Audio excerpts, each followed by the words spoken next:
Praise the Lord everyone. Good morning. Today Jesus or my fellowship word of God. சங்கீதம் 118 அதிகாரம் 13 வசனம். நான் விழும்படி நீ என்னை தள்ளினாய், கர்த்தரோ எனக்கு உதவி செய்தார்.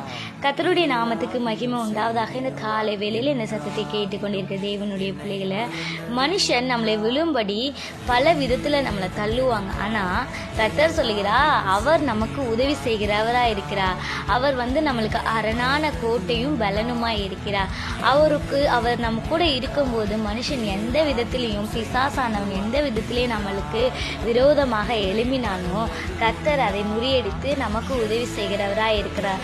வேதத்தில் கூட சொல்லப்பட்டிருக்கிறது, ஆபத்து காலத்தில் என்னை நோக்கி கூப்பிடு, நான் உனக்கு மறு உத்தரவு அருளி செய்வேன்னு சொல்லியிருக்கார். அது யாரா இருந்தாலும் சரி, எளியவனா இருந்தாலும் சரி, சிறியவனா இருந்தாலும் சரி, யாரா இருந்தாலும் அவரை விடுவிப்பேன் அப்படின்னு சொல்லி வேதத்தில் சொல்லப்பட்டிருக்கிறது. இந்த வேலையிலும் நம்மளை உற்றார் உறவினர் நம்மளை தள்ளுகிறவர்களாக இருக்கிறார்களா? எப்படிலாம் இந்த குடும்பங்கள் ஒன்று இல்லாமல் போகணும்னு சொல்லிட்டு நம்ம மேலே ஒரு வஞ்சனையாக இருக்காங்களா? கர்த்தர் சொல்கிறார், நான் உனக்கு விடுவிப்பேன், நான் உனக்கு உதவி செய்கிறவராக இருக்கிறேன் அப்படின்னு சொல்லியிருக்கிறேன். மகளே நீ கவலைப்படாத, நான் உன் கூட இருக்கேன், நான் உனக்கு உதவி செய்வேன். மனுஷனை உனக்கு என்ன செய்வான்னு சொல்கிறார். இந்த வார்த்தையை கொண்டு கர்த்தர் தாமே உங்கள் ஒவ்வொருவரையும் ஆசீர்வதிப்பாராக. ஆமென்.